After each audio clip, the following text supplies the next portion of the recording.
years. And now let's see how badly you want it. You would appreciate knowing Miami-Dade the way you do, the gridlock that we are experiencing. Gridlock could be one of the biggest detractors to economic investment. Miami-Dade County has embarked in its Miami Smart Plan. That's hashtag Miami Smart Plans for those that follow. We're trying to be very aggressive. We've not only decided to put skin in the game, we levy a half penny. We've also created TIF legislation that allows us to create transit-oriented development, address the workforce housing issues. It addresses resiliency issues. Our biggest concern, Mr. President, quite honestly, is that the environmental regulatory process really delays our ability to deliver projects. And I'll tell you what I consider a horror story.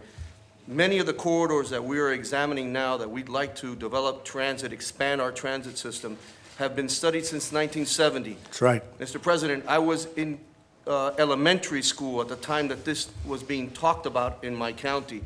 We have grave concern, and I represent an area full of laborers, and I wonder at times, what does the gridlock do to them? That construction man, that plumber, that carpenter who loses jobs because he can't get to all 5 appointments, he only gets to 3, and those other 2 go to somebody else. So well, we're going to get you the federal permits, okay? And we're going to get you the environmental and the transportation permits. We'll get them for you so fast, your head will spin. The question is, are you going to be able to get the local permits? Because that's going to be up to you. Mr. President, our Board of County Commission, our mayor, our governor in the state of Florida, and every elected official has now bought into the fact that we cannot allow projects to be delayed 4 or 5 years. I said this earlier when we were meeting here as a group privately. It seems to me that the pyramids in Egypt were built faster than some of the projects that we're contemplating. And no, you wait really 25 years in some. We have projects on the books at 25 years. Look at the pipelines, how long they would have been. I approved them in the first week, and they're now being built. I guess you have one situation that's going to be solved very soon, but they're very, 48,000 jobs. The 2 big pipelines, they were dead. They were going to be dead for years. They were probably never going to happen. And by the way, 25 years and 100 times the original cost, if you think about it. So we're going to get you the federal permits. We're going to get you the environmental permits that you need on a federal basis. It's very important that the local communities like Miami-Dade and I know Miami-Dade very well, and it's great. These are great people, but you're right, it's very tied up.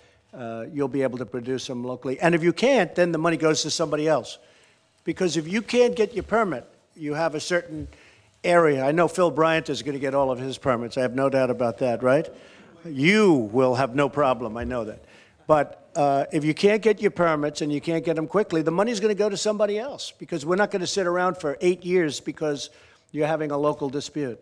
So I think that's good. I think that's a good incentive. Mr. President, today is my daughter's birthday. And this is serious enough that I'm here today to make sure that we get our end done. I'll be home in time. I think you're going to, I know you're going to get it done. Yeah. Okay? Good. Thank you very much. Phil